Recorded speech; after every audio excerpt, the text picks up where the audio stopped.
Welcome to Deacon Harold Burke-Sivers Walk by Faith Wednesday webinar, where Deacon Harold and guests explore our Catholic faith through passionate discussion. Get ready as Deacon Harold and his diverse guests bring an array of knowledge and life to Catholic teaching. You are watching Deacon Harold Burke-Sivers Walk by Faith Wednesday webinar. Hello and welcome to the Walk by Faith Wednesday webinar with Deacon Harold. So great to be here with you once again. And this week I'm very excited. I have a very good friend of mine who lives out in South Bend, Indiana, back where I went to school, the University of Notre Dame back in the 80s. And it's the one and only Bill Schmitt. Now, Bill is an independent journalist and multimedia consultant with experience in academia and public affairs and business and science and faith-based education and evangelization. He served on the University of Notre Dame communications staff for about 13 years after a career working in the secular media. His ventures now include writing and podcasting and radio and news reporting and commentary and a number of different initiatives which he's going to tell us all about growing in our Catholic faith and spirituality. Bill is a lifetime professed member of the Secular Franciscan Order, so he's a Third Order Franciscan, and also a Knight of Columbus, who's authored 2 books that are published by the University of Notre Dame Press. His blog, onward.net, incorporates a lot of wonderful different ideas and a way of thinking about the faith, incorporating Pope Francis' insights on journalism and many, many other things. It's just a fascinating individual. I wanted to introduce him to you. So here it is. Without any further ado, my good friend, Mr. Bill Schmitt. Bill, hello, great to be with Deacon. You, my friend. Thank you. Good to see you again. And it's a pleasure to be on your webinar. All right. Thanks, Bill. And, we've been friends for a while. And you've been a guest on the radio show that I do with Ken Hellenius, Right. Living Stones. You're a friend of the show. So you come on fairly regularly and keep us updated on what's going on. And particularly with Catholic journalism. In the past, we've talked about fake news and the Pope's pronouncements, the Orbi et Orbi address, and different things that the popes have said, the past several popes, with regard to the church's relationship to the media. Right. And so for the people who are not familiar with you, who don't know you that well, give us a little background. Maybe tell us a little bit about your faith journey and how God has led you on this path into the journalistic world that you're in right now. Well, it was clear early on in my life that the Lord seemed to be calling me to a journalistic and communications-oriented path. Back in grammar school days on Long Island, in fact, at a grammar school called Notre Dame School, that presaged a lot coming further on in life. But even in 6th grade, I started up a school newspaper that was printed with that purple ink that maybe some folks will remember. It was a rough-hewn attempt at building community within my grade school. And so it seemed clearer and clearer as I went to Chaminade High School on Long Island and Fordham for a journalism communications degree, that this was the path that the Lord wanted me to be on in terms of just the basic talent and the bliss of writing and editing and working with words. And back then, I think perhaps more than today, the emphasis on journalism was indeed starting communication and conversation among others, among readers of one's journalism, et cetera. And nowadays, so much of the time, it seems as though the news pursuit is perhaps more intended to short circuit some conversations or to direct conversations in one way or another, rather than to just encourage the beautiful process of truth seeking and necessarily building up that truth seeking through being anchored in the ultimate truth, which is Jesus as the way, the truth, and the life. And so right from the start, that journalism pursuit fit in with my cradle Catholic upbringing in good, solid values. I was blessed with a good family, just as I am today with my wife and daughter. And so I spent about 20 years in secular journalism. And that was partly informed and geared toward my master in public affairs that I got from Princeton University. Always interested in government operations and regulation and how government worked. And so that interest in public affairs, in values, and in communication prompted me after 20 years and after becoming an adjunct professor for a few years, teaching communication and journalism at Fordham and at Long Island University. We packed up the bags and moved to Beverly, as they say, and we moved to South Bend, Indiana. And I took work that led me to 13 years at Notre Dame, a wonderful 13 years, getting involved in all sorts of collaborations in communication and getting all of the digital skills and also just getting to know academia better, and also through working with the Alliance for Catholic Education for a number of those years, I got to be more intensively involved in Catholic K-12 education. So all of that led me to just this continuing sense of ministry toward communicating the good news of our faith to young people, to all people, and getting conversations going. And so now in the past 3 or 4 years, I've been freelancing and doing the multimedia consulting. And when I learned about Pope Francis's involvement in the World Communications Day messages, especially the one in 2018, where he talked about fake news and he talked about the need for a renewal of journalism, I think that was pretty prophetic. I think that insight continues on to this day. So I kind of grabbed onto that, and after having been published by the University of Notre Dame Press for other books, I self-published a book called When Headlines Hurt, Do We Have a Prayer? And that was truly driven by Pope Francis's wisdom. And then I continued to follow the World Communications Day messages and everything that the Pope has been saying about the need for renewal of how we encounter and accompany each other, to use some of his favorite terms. But he's written a lot about social media and how we need to share news more constructively and express respect for the dignity and uniqueness of each individual in everything that we communicate and in how we converse with each other. That inspired me to not only blog, but also to see if I could do some kind of thought leadership in outreach to parishes and my Knights of Columbus friends, and just wherever people would be willing to listen.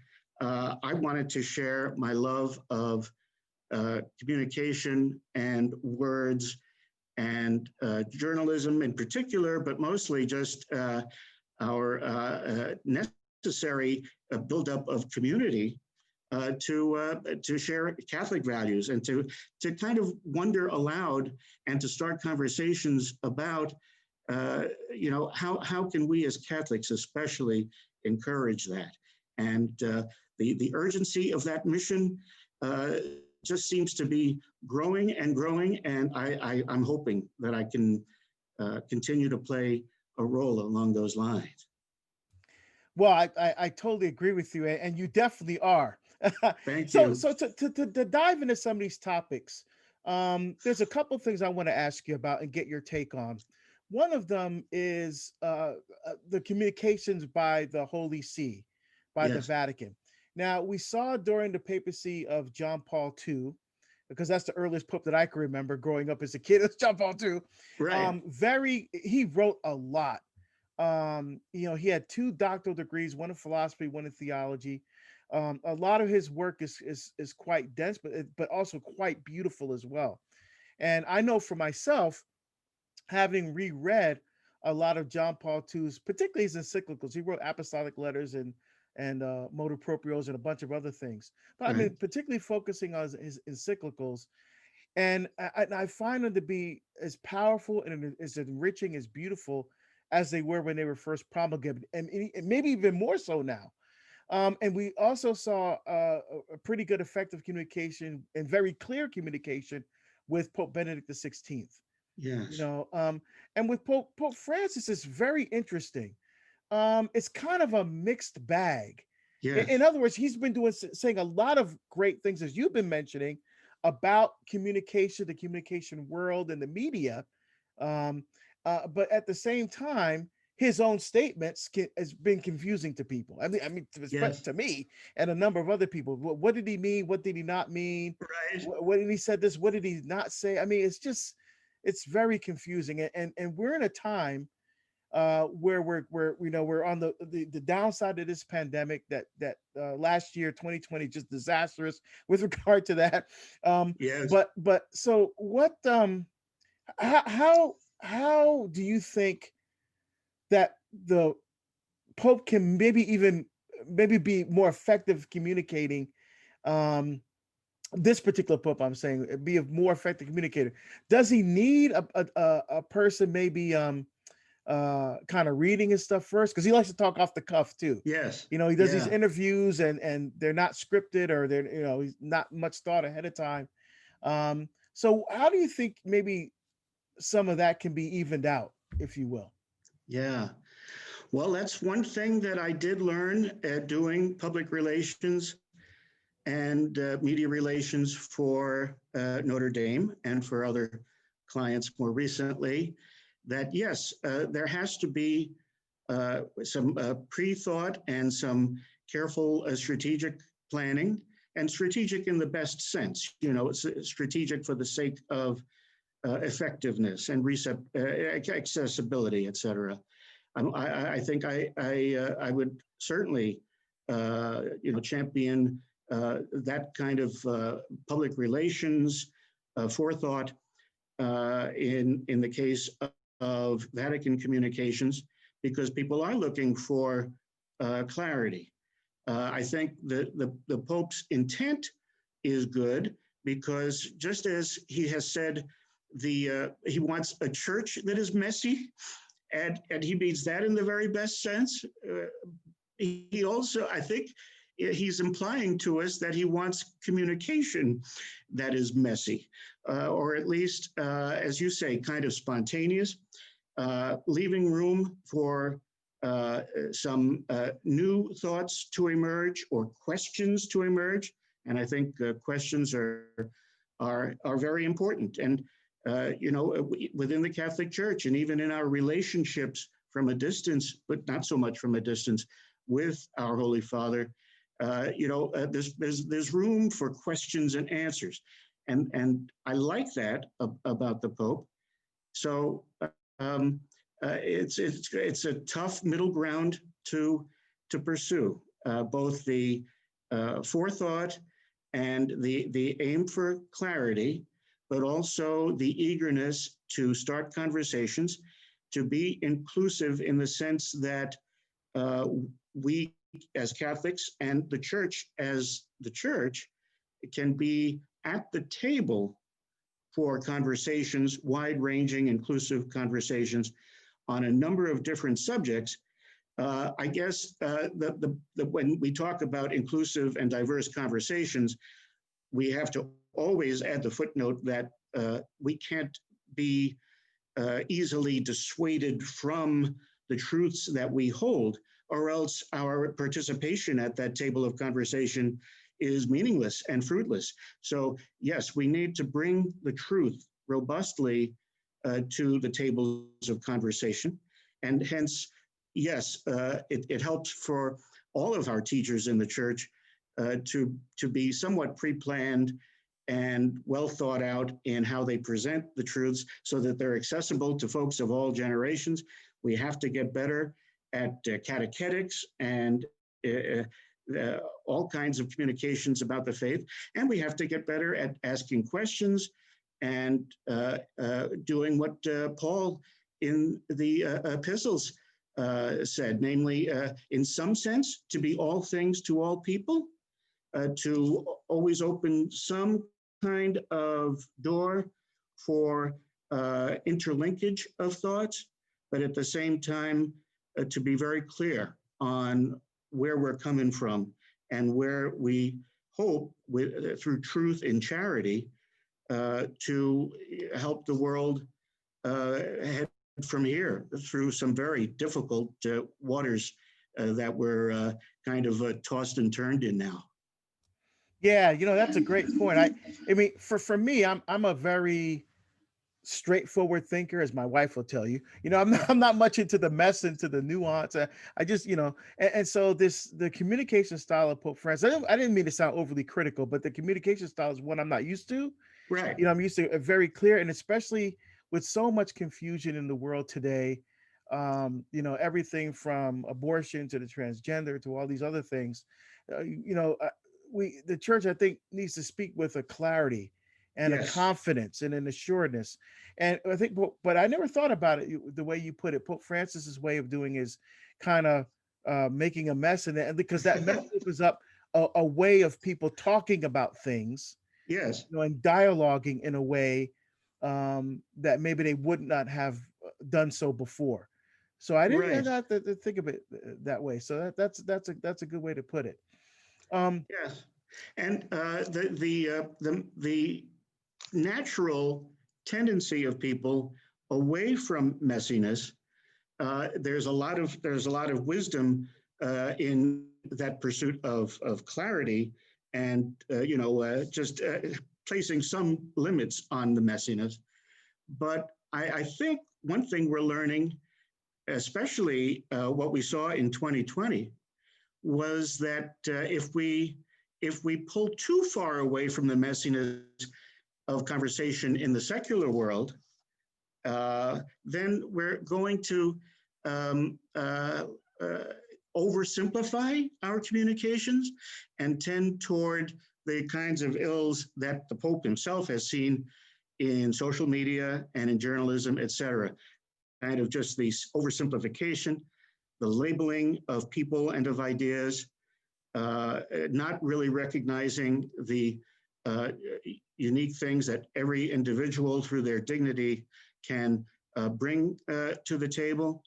And but at the same time, that the excitement that we need urgently to bring as Catholics, that we have this unique perspective as well. And it's a very rich, well-rounded perspective from 2,000 years of church wisdom and from our continuing relationship with the Lord, in communion with the Lord and with each other as a church, and in communion with many other believers and people of goodwill who are pursuing the common good. There's a lot that we all can bring to the table if we mix that messiness with some sense of the need for clarity. Yeah, absolutely. Bill, another thing I wanted to ask you about was, 2020 was was a year that I'd like to forget sooner than later, to be honest with you. Amen. But what it did was it opened up an entire new way for how the church communicates. Uh-huh. Because let's be frank, a lot of parishes, not all, but a number of parishes were very hands off when it came to technology. Yes. They were like, oh, okay, that scares me, or but now through the pandemic, a lot of places were forced to use technology in a sense, Yes. in order to communicate with parishioners, because with the restrictions during the pandemic, many people could not go to the holy sacrifice of the Mass. They could not go to school, so a lot of schools are online. So they were, in a Right. sense, forced to embrace technology in order Yes. to keep the schools going, or to keep the parish going, even donating online because people aren't going to mass. How are you going to donate to the church? Now you have online giving. You have all these different ways of communicating.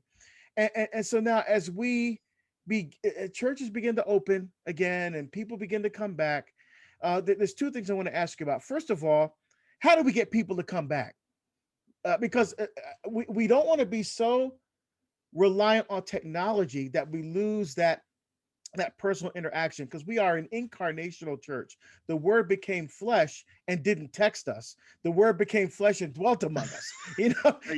He touched us with his own hands. He loved us with his own heart.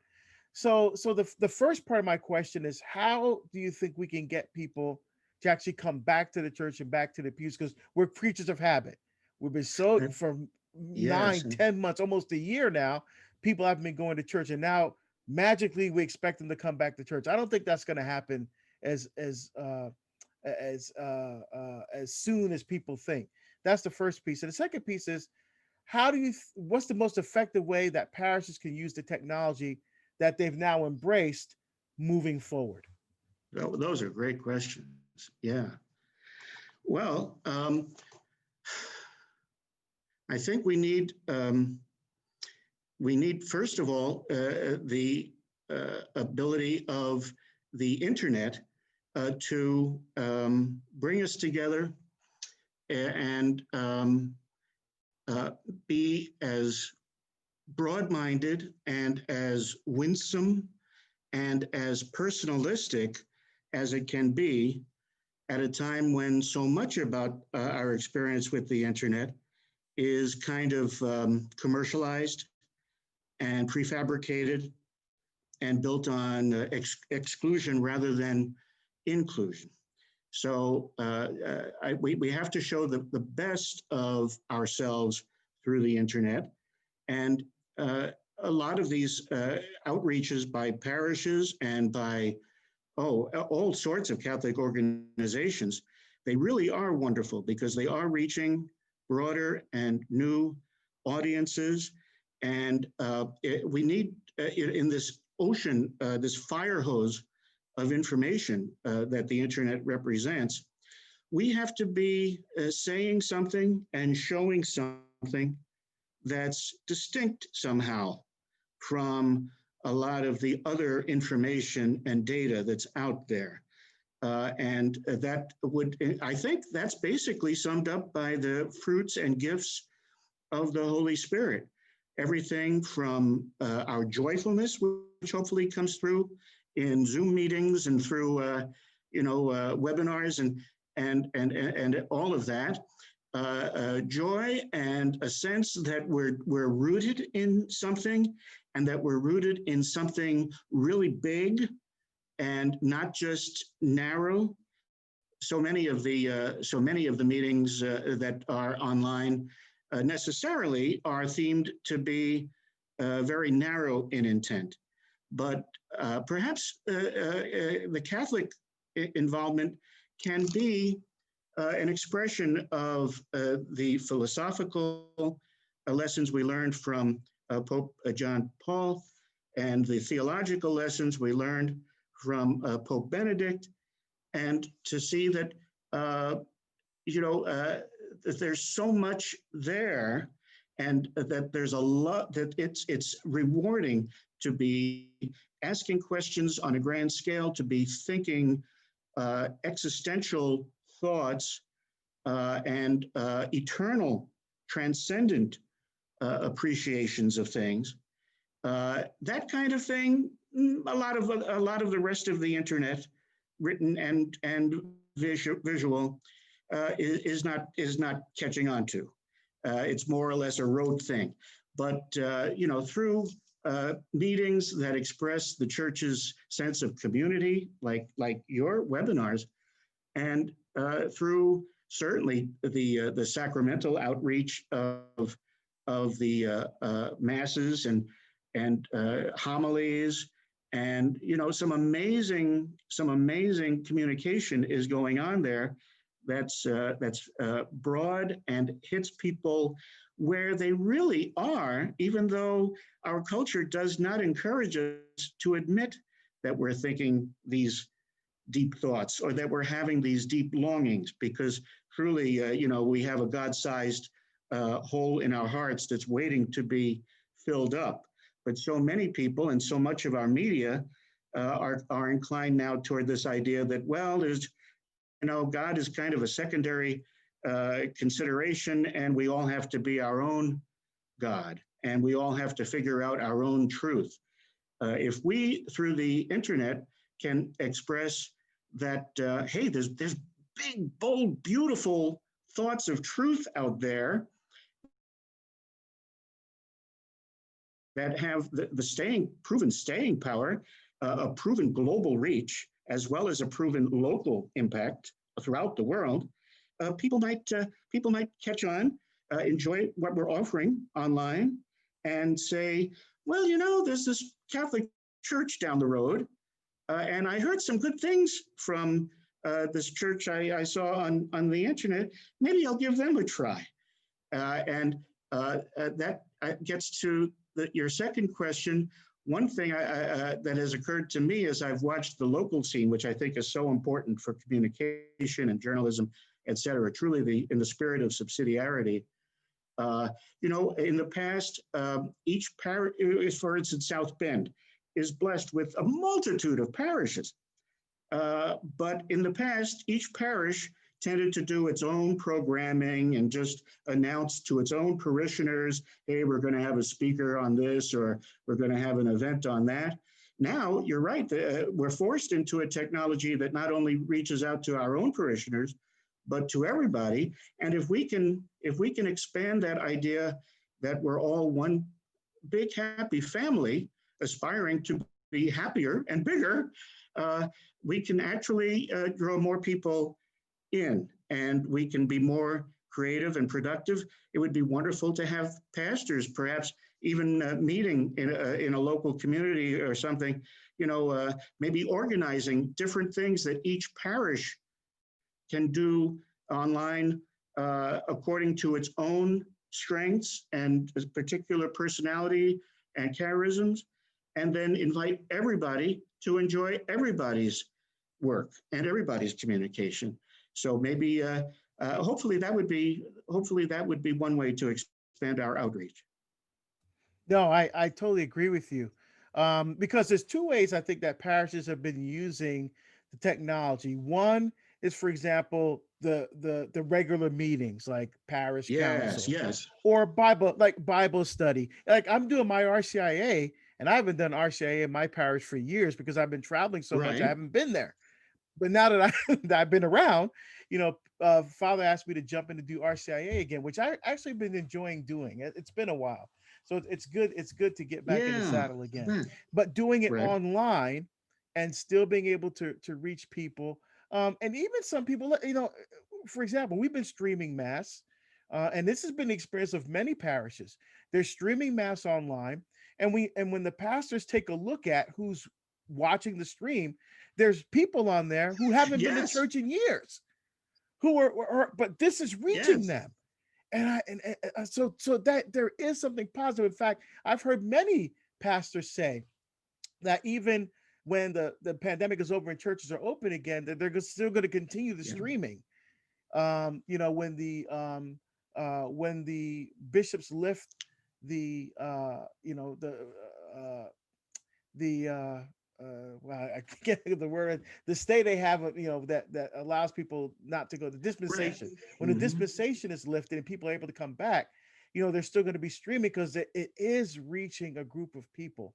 And so I think that's something very, very positive that's come out of all this. And the other one is the conferences, the retreats and the conferences online. I've done, oh gosh, 20, at least 20 of these conferences. And it's a couple of things. I mean, I think one, that they're great that people are doing them. So again, this is opening the door for many people who normally not attend the conference. For example, if the conference was in, I don't know, Kansas City, people from California can now join in because it's online. So now you're getting a whole group of people who would never have been able to go to the conference, who are able to come now and experience it. But again, it's online. Yes, yes, So it's so, and many of the talks are pre-recorded, so you're not getting that interaction, and you keep looking at a green light and talking to a green light. Is not the same as if you were there in person. So it is missing something. yes, But yes. again, but since there's positive and negatives They're really, for yes, how the technology is being utilized, and one thing I hope that you brought out in your answer, which I thought was wonderful, that we don't lose this human element. Yes, technology is good. Yes, technology can act as a bridge, but we still have to go across that bridge and reach out to people and touch them, yes, yes, and experience them, and I just hope that's something that we don't lose, especially with, and this is the other thing I want to just mention with you about the AI. ah, As the artificial intelligence becomes becomes more prevalent, as the technology advances, as it becomes better. I've even read articles where some AI technology may be taking over from what humans are doing. yeah, In fact, let's look at McDonald's. uh-huh, There's a lot of McDonald's that are at least the ones here in Portland, Oregon. When they're renovating their stores, they're putting in these kiosks, yes, these I've touch used those, kiosks, yeah, instead of people. yes, So now you only need somebody packing the food, somebody doing something, maybe 2 or 3 people. Whereas before you need 8, 9, 10 people. right, Yeah, right. someone to drive through. So again, it's reducing that human element and replacing with machines. So can you talk a little bit about the balance between the AI and the human? And 'cause I think you might have Yeah. some good insights on that. Oh, well, thank you. Artificial intelligence is just that. It's artificial. And a lot of people look to it as a kind of savior. And again, that follows from our loss of God consciousness in so many people and in our secularized society. So we do have to be really careful of that. And when I think of AI, I think of algorithms. And as a word person, I think of the difference between narratives and stories.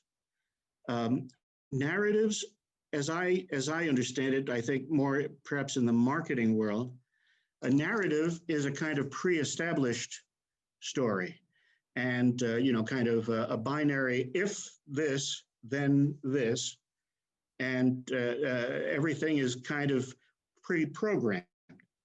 And in fact, this came out in Pope Francis's 2020 message for World Communications Day, where he talked about stories and the need for stories to be very rich and full of human complexity, but again, always rooted in the story that we're exchanging intimately with our Lord in prayer, where He's asking us for our ongoing story, and we're sharing that with Him while receiving more and more about His way, truth, and life, just according to our experiences of the day.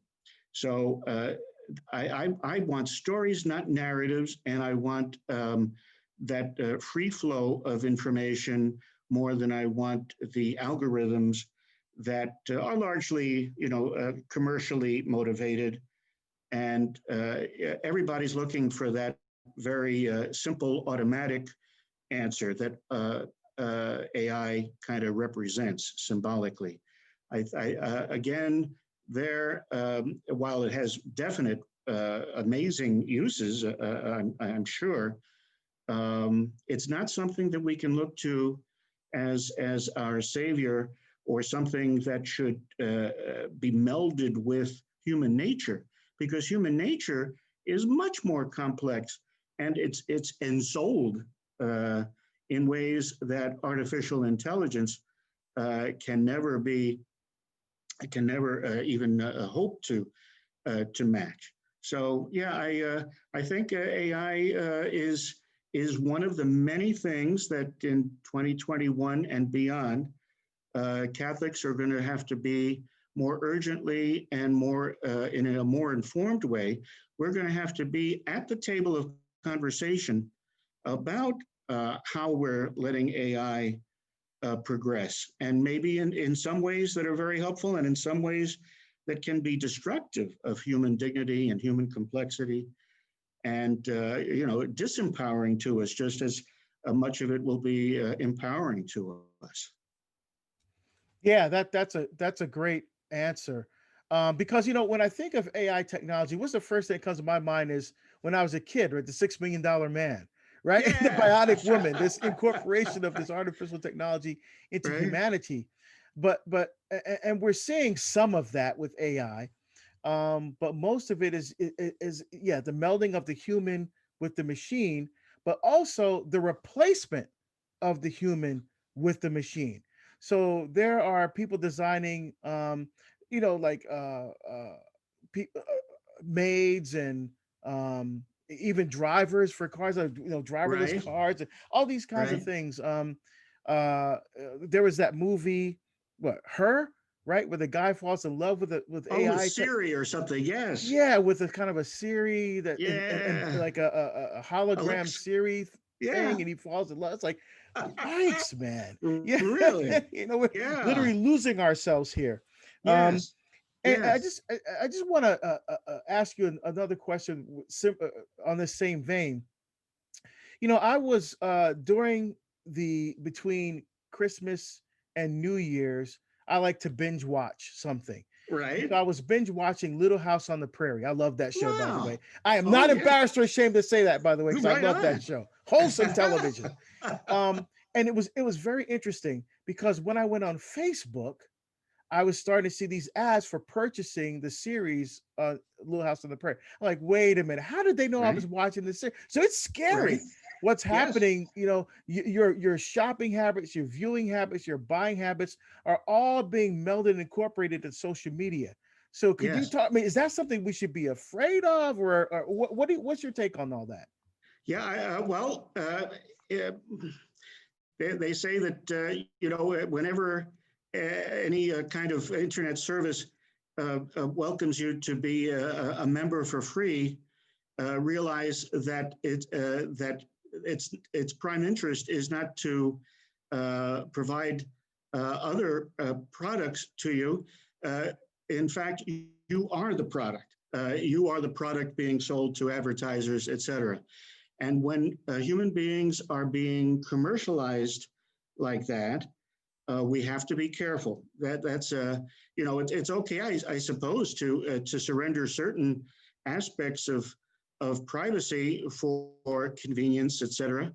But we have to be aware of the underlying trends and how far they can go. I'm a believer in the slippery slope, and I think that we may have started seeing some aspects of a slippery slope in 2020 that we have to be watchful of.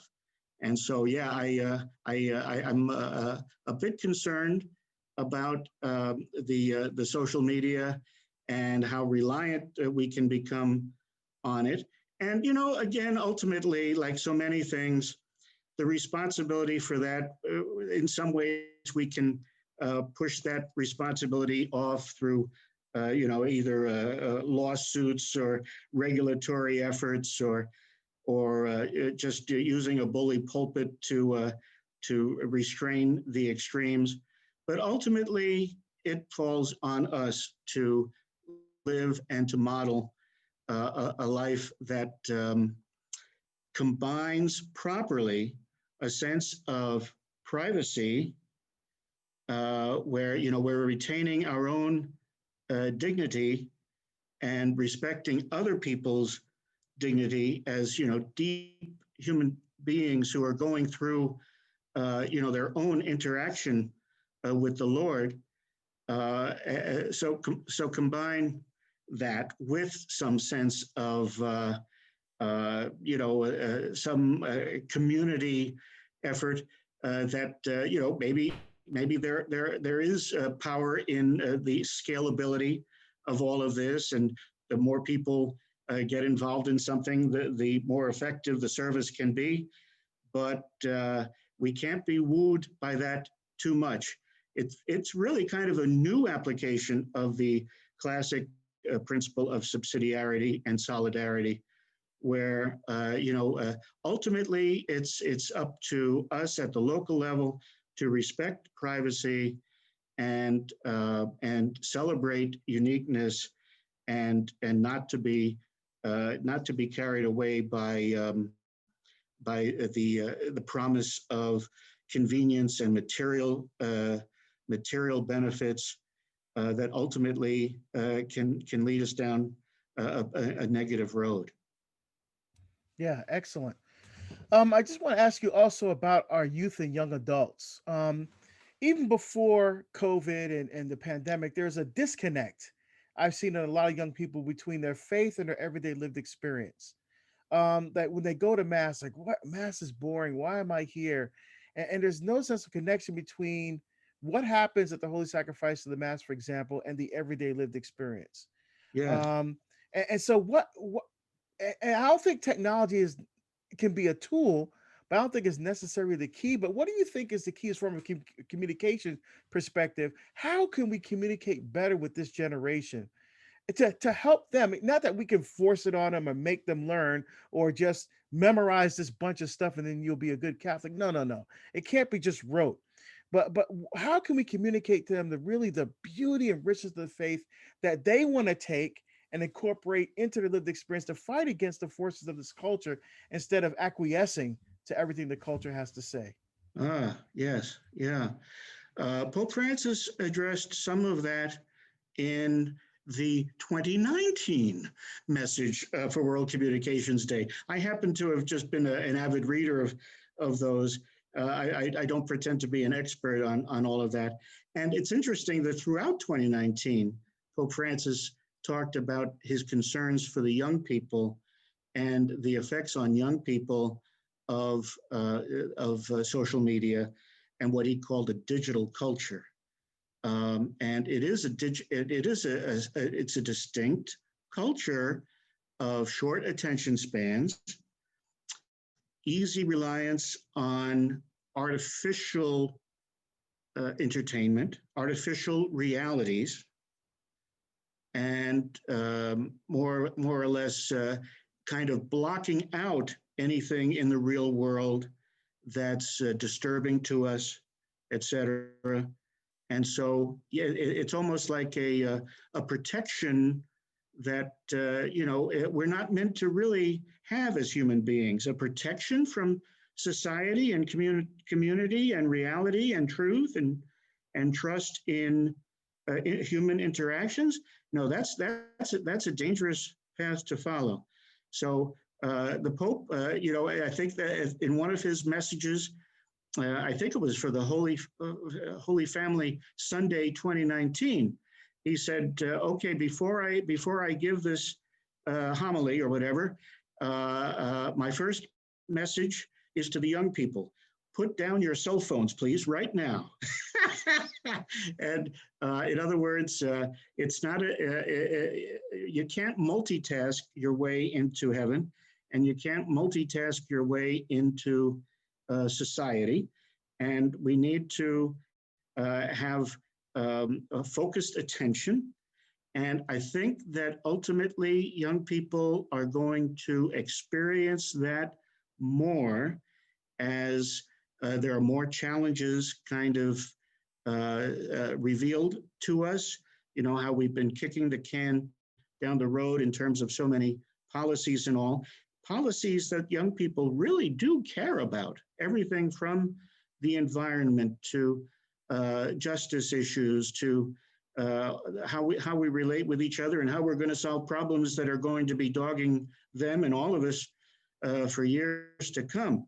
So I guess we have to show the young people that there's something beyond the artificial reality that it can be equally gripping, equally spontaneous, equally compelling, but at the same time, is not threatening. And that's best done in families and in parishes and alternatives to those artificial realities. If we can show that these actual real life people are not, and these actual real life experiences are not things to be protected against, but are to be participated in, engaged with, then we can kind of capture their imaginations again, which is what, all those bells and whistles of the sounds and the sound and fury signifying nothing that so many people get on their cell phone.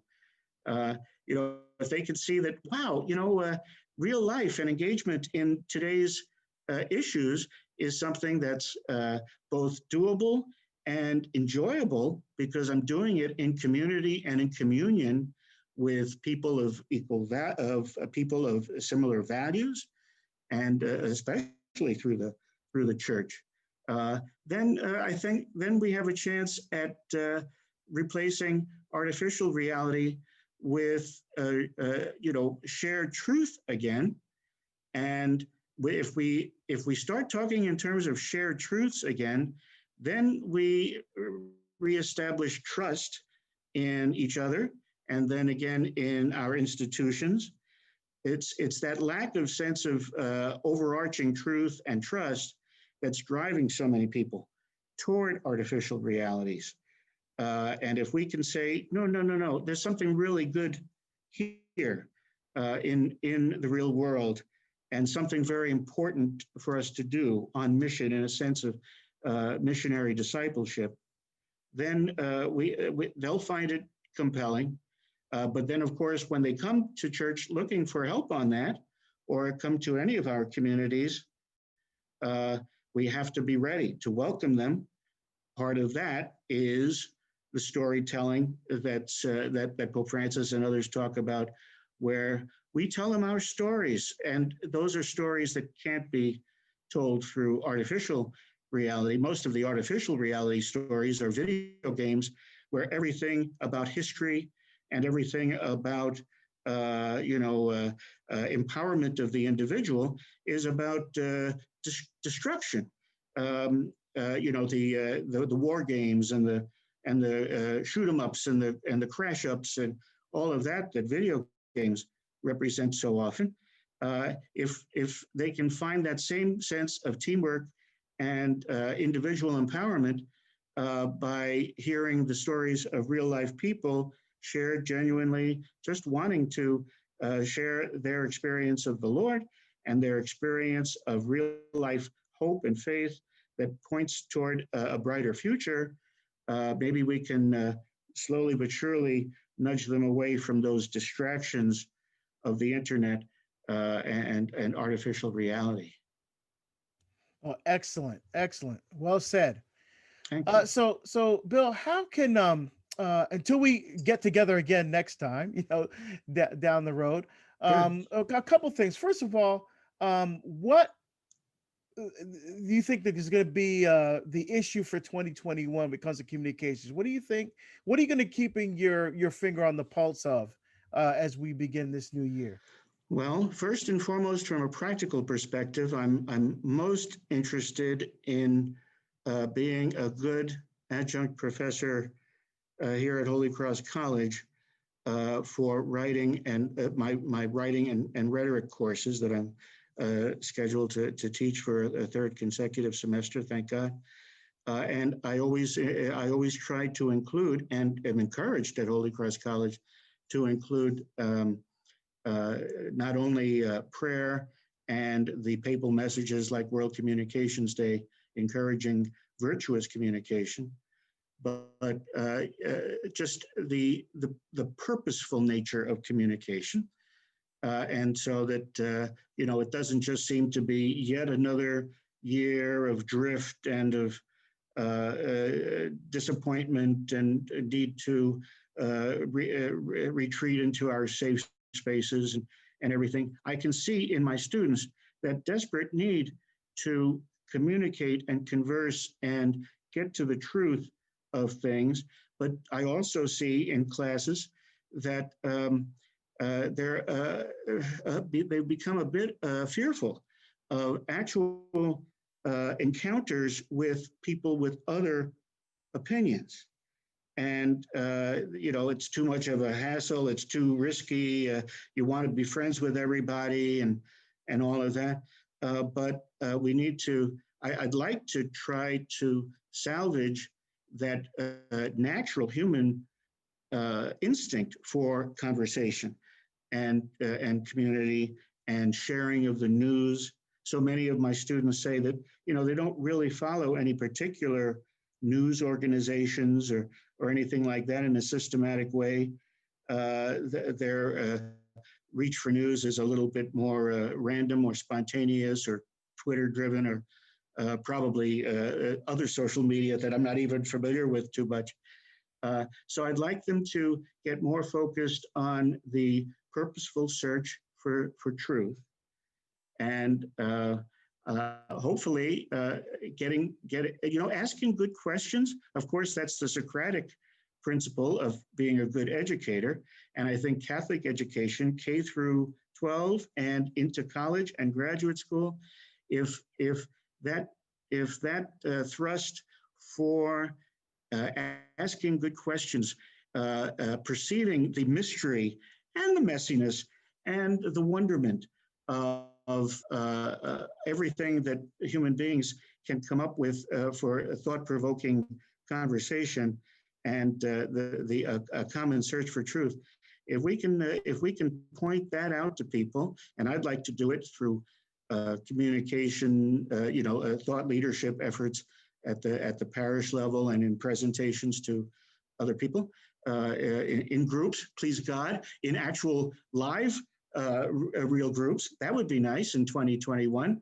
So the bottom line is that one way or another, we have to present ourselves as individuals with unique perspectives, but a lot in common and a shared destiny that needs to be addressed with all of the different perspectives, all of the strengths that humans bring, but even more so with the strengths and graces that a relationship with the Lord is going to bring. Then I think that we can make 2021 a time of new thinking.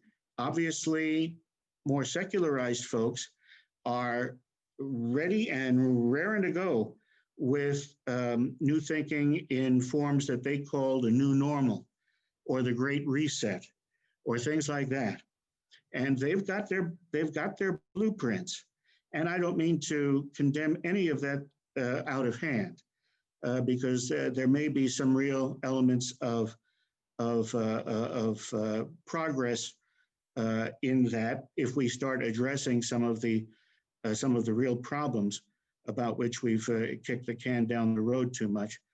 But we need to be engaged in equally fresh, programmatic, strategic, well-informed, well-prepared based on 2,000 years of church wisdom, well-prepared in terms of active prayer lives and personal pursuits of holiness in our own lives so that we're good role models. I think that that's the answer that we can present to the new normal and the Great Reset.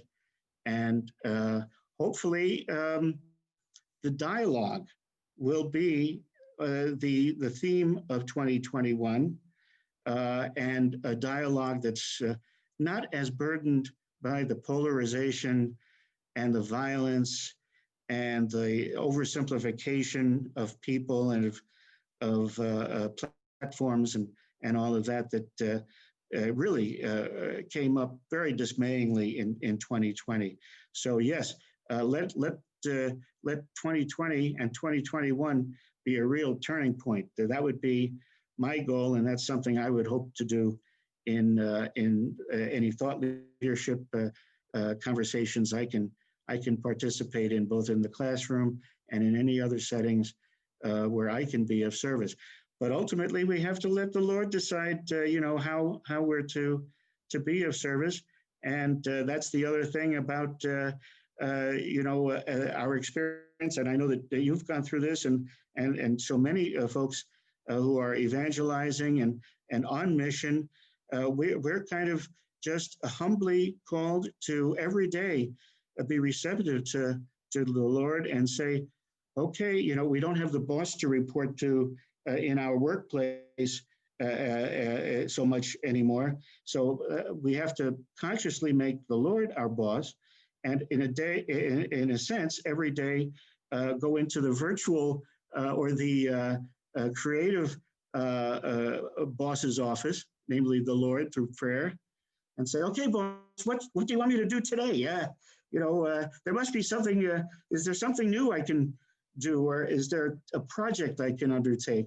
And with that kind of excitement, maybe 2021 can be not a reset, but a renewal for all of us. Excellent, excellent. Thank you. Beautiful thoughts. And so, how can people get in touch with you, find out more about what you're doing, read your wonderful writings, and learn more? Oh, thank you. I'm basically using the brand of Onward Collaborative Communications, with Onward intentionally misspelled as ONWORD,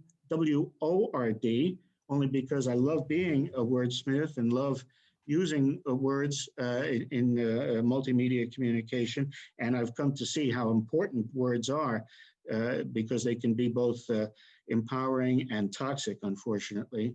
So onward.net is where I'm blogging. I'm trying to increasingly use that as a kind of center for my uh, uh, different areas of expertise or effort in education, writing and editing, multimedia communications, and consulting and stuff.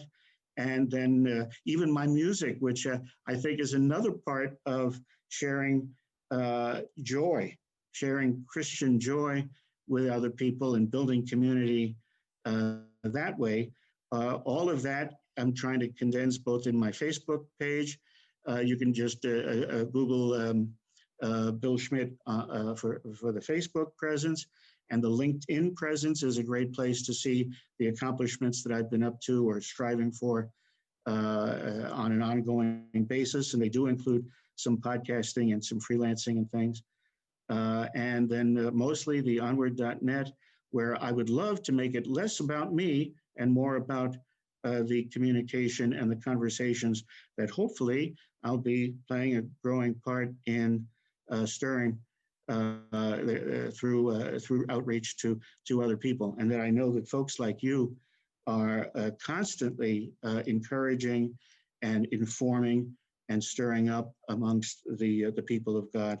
So I'm privileged to be right with you there. Kind of as the cadre moving forward, and just taking our orders day by day, but also knowing that it's not spontaneity, but deep rootedness in tradition and values too, that give us our ultimate strength. So onward.net would be one way, and please communicate with me right there and in Facebook and LinkedIn. All right, awesome. Thank you, Bill. We've been talking with Bill Schmitt, thought experiment writer, journalist, professor, multimedia consultant, musician, secular Franciscan, author, teacher. I mean, you name it, he's done it. Really great conversation, and we'll definitely have you back on down the road there, Bill. Thank you for joining us.